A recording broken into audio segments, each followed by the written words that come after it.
Sabarimala case മറ്റൊരു വഴിക്ക് നീങ്ങുകയാണ്. കാരണം വാജിവാഹനവുമായി ബന്ധപ്പെട്ട് അത് ഈ തന്ത്രിക്ക് നൽകിയത് കോൺഗ്രസിന്റെ ഭരണസമിതിയാണ്. അവർ ഭരിച്ച കാലത്താണെന്ന വിവരങ്ങൾ വരുമ്പോൾ അന്വേഷണം മറ്റൊരു വഴിക്കാണോ? ഏതാണ്ട് അത്തരത്തിൽ വേണം കരുതാൻ. ഇപ്പോൾ ഇലക്ഷൻ അടുത്ത സമയത്ത് പഴയ UDF നേതാക്കളിലേക്കും UDFിലേക്കുമൊക്കെ ഈ അന്വേഷണം പോകുമോ എന്നതാണ് ഇപ്പോൾ അറിയേണ്ടിയിരിക്കുന്നത്. 2017 കൊടിമരം പൊളിച്ചു മാറ്റൽ പദ്ധതിയിൽ പ്രയാർ ഗോപാലകൃഷ്ണനും ഇന്നത്തെ അജയ് തറയിലും ഒക്കെ അദ്ദേഹം മെമ്പറായിരുന്നു. പ്രയാർ ഗോപാലകൃഷ്ണൻ പ്രസിഡൻ്റായിരുന്നു ദേവസ്വത്തിൻ്റെ. അപ്പോൾ ഇവരെല്ലാം അതിനകത്ത് ഉൾപ്പെട്ടിട്ടുണ്ട് എന്ന് വരുന്ന രീതിയിലൊക്കെയുള്ള നീക്കങ്ങളാണ് SITയിൽ നിന്നുണ്ടാകുന്നത് എന്നാണ് അറിയാൻ കഴിയുന്നത്.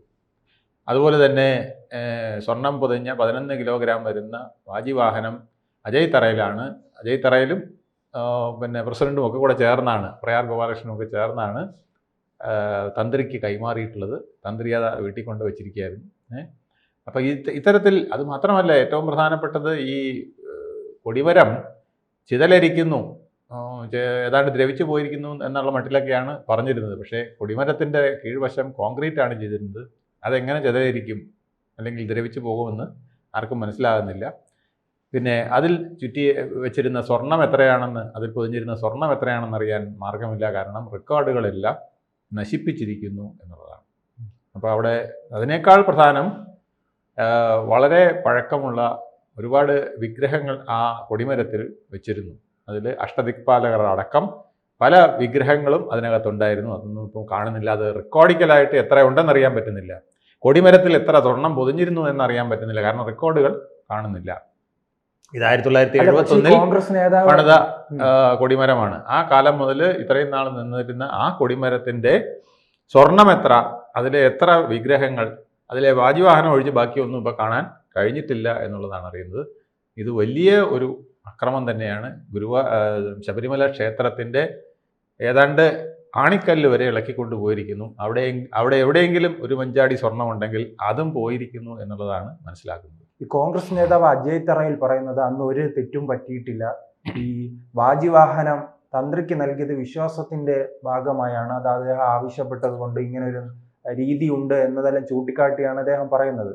അങ്ങനെ ഒഴിഞ്ഞു മാറാനുള്ള ഒരു ശ്രമമാണോ?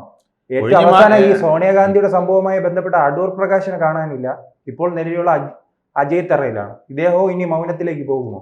ഇത് ഇത്തരം അഭിപ്രായങ്ങൾ തന്നെയാണ് പത്മകുമാർ പറഞ്ഞിരുന്നത്, N വാസു പറഞ്ഞിരുന്നത്, വിജയകുമാർ എന്ന് പറഞ്ഞ മെമ്പർ പറഞ്ഞിരുന്നത്. ഇങ്ങനെ എല്ലാവരും പറഞ്ഞിരുന്നത് എന്താ, ഞങ്ങൾക്കിതൊന്നും അറിയില്ല, ഇതെല്ലാം താഴെ തട്ടിൽ നിന്നും മുകളിൽ തട്ടിൽ നിന്നും ഒക്കെ വരുന്നതിനെ ഞങ്ങൾ ഒപ്പിട്ട് കൊടുക്കുകയോ അല്ലെങ്കിൽ ഞങ്ങൾ സമ്മതിക്കുകയൊക്കെ ചെയ്തിട്ടാണ്, ഞങ്ങൾക്കൊന്നും ഇതിനകത്തൊരു പ്രശ്നവുമില്ല, ഇതിനൊന്നും ഒരു കുഴപ്പമില്ല എന്നുള്ള മട്ടിൽ അവരെല്ലാം പറഞ്ഞത്.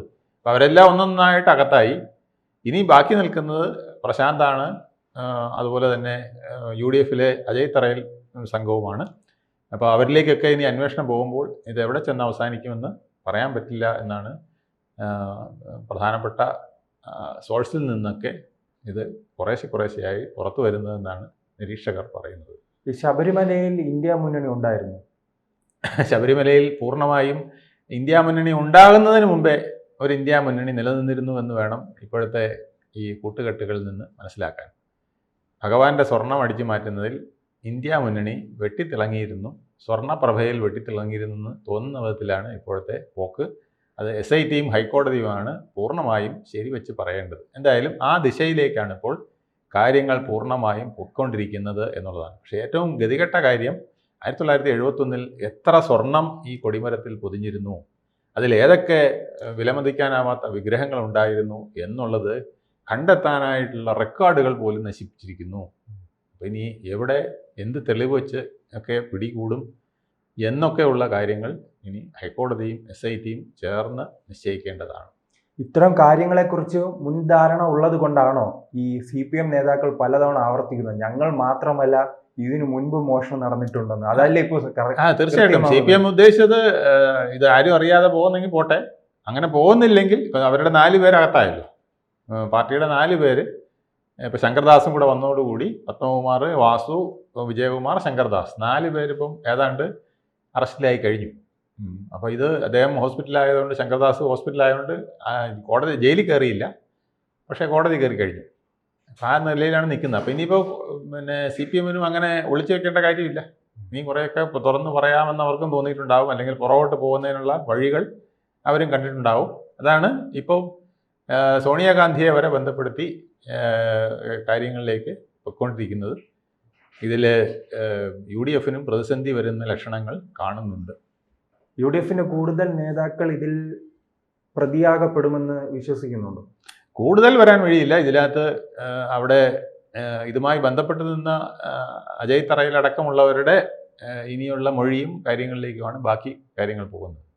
അതിലാണ് അറിയാനുള്ളത്. അതുപോലെ ശിവകുമാർ എന്ന ദേവസ്വം മന്ത്രി, ഇവരിലേക്കൊക്കെ പുറകോട്ട് പോകുമ്പോൾ എന്താണ് അവരുടെ അഭിപ്രായങ്ങൾ, അവരുടെ മൊഴികൾ എന്നുള്ളതിനെയൊക്കെ ആശ്രയിച്ചിരിക്കും.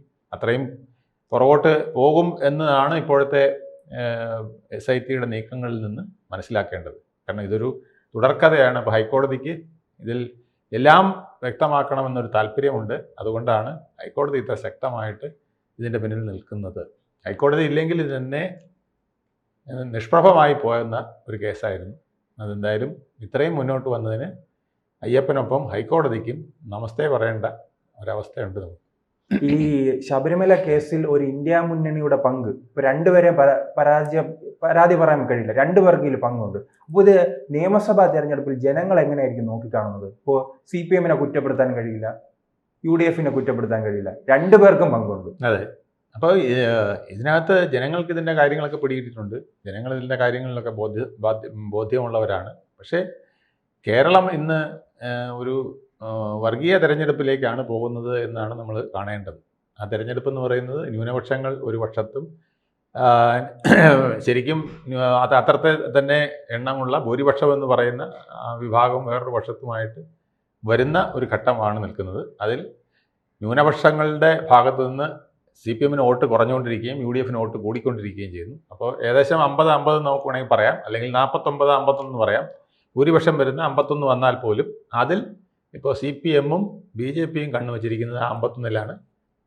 UDF ഏതാണ്ട് ഒറ്റയ്ക്ക് ആ 51 പിടിക്കാനാണ് നോക്കുന്നത്. അതിനാണ് ഈ മാണിയിൽ ഉള്ള പിടിവലിയും കൂടെ നടക്കുന്നത്. മാണി കോൺഗ്രസ് എവിടെ നിൽക്കുന്നു എന്നതിനെ ആശ്രയിച്ച് കുറേ കൂടെ വോട്ട് വ്യത്യാസം വരുമോ, അല്ലെങ്കിൽ CPM-ൻ്റെ കുറേ കൂടെ വോട്ടുകൾ അടർത്തി മാറ്റാൻ പറ്റുമോ എന്ന് UDF നോക്കുന്നുണ്ട്. അതോടൊപ്പം CPM-ന് പിടിച്ചു നിൽക്കണമെങ്കിൽ മധ്യ തിരുവിതാംകൂറിൽ ഈ പേരിനെങ്കിലും ഒരു ജോസ് കെ മാണി വേണം, ആ പാർട്ടി വേണം എന്നുള്ളൊരു ആഗ്രഹവുമുണ്ട്. അതാണ് ഇപ്പോൾ നമ്മൾ കണ്ട പോയില്ല എന്നുള്ള കേരള കോൺഗ്രസ് നാടകം. ഇന്നിപ്പോൾ കുറച്ച് കഴിയുമ്പോൾ അവരും അതിൻ്റെ കഥ പറയും. എന്തായാലും ഇപ്പോൾ പെട്ടെന്ന് പോകുമെന്ന് തോന്നുന്നില്ല. കുറച്ച് നാളും കൂടെ ഇവിടെ പിടിച്ചു നിൽക്കേണ്ടി വരും. ഇല്ലെങ്കിൽ ആ പാർട്ടി വീണ്ടും പിളരുകയും ആ പിളരുന്ന പാർട്ടി റോഷി അഗസ്റ്റിൻ്റെ നേതൃത്വത്തിൽ ഒരു യഥാർത്ഥ മാണി കോൺഗ്രസ് ആയിട്ട്, കേരള കോൺഗ്രസ് ആയിട്ട് വരികയും ചെയ്താൽ കൂടുതൽ ഗതികേടാകുന്നതാണ്. ഇതൊക്കെ അയ്യപ്പൻ്റെ വിവിധ കളികളായിട്ട് തന്നെ നമുക്ക് കാണേണ്ടിയിരിക്കുന്നു. നിയമസഭാ തെരഞ്ഞെടുപ്പിലെ പ്രധാനപ്പെട്ട അജണ്ടയായി ഈ ശബരിമല പ്രശ്നം മാറുമോ? ശബരിമല പ്രശ്നം മാറണമെങ്കിൽ ഇതിൽ CPM മാത്രം പ്രതിയായിട്ട് നിൽക്കണം. പക്ഷേ CPM മാത്രം പ്രതിയാകുന്ന ലക്ഷണത്തിലേക്കല്ല കാര്യങ്ങൾ കൊണ്ടുപോകുന്നത്. അവർ UDF-ലേക്കും കൂടെ കൊണ്ടുപോവുകയാണെങ്കിൽ ഇവർ രണ്ടുപേരും ഏതാണ്ട് ഒരു സൈലൻറ്റ് ഫിഗറിലേക്ക് പോയാൽ പിന്നെ BJP മാത്രമായിരിക്കും ഈ ശബരിമല പ്രശ്നം ഉന്നയിക്കാൻ സാധ്യതയുള്ളത്. ഇല്ലെങ്കിൽ തീർച്ചയായിട്ടും CPM-നെതിരെ ഈ രണ്ട് ഫോഴ്സും ഒരുപോലെ ശബരിമല പ്രശ്നവും സ്വർണ്ണക്കൊള്ളയും എടുത്തിടും. അത് നമ്മൾ മുമ്പേ കേട്ട പോലെ സ്വർണം കെട്ടത് ആരപ്പ എന്നുള്ള പാട്ട് വീണ്ടും കേരളത്തിലൊട്ടാകെ അലയടിക്കും. കൂടുതൽ വാർത്തകളും വിശേഷങ്ങളും നിങ്ങളിലേക്ക് എത്താൻ ABC മലയാളം സബ്സ്ക്രൈബ് ചെയ്യുക, ബെൽ ബട്ടണും അമർത്തുക.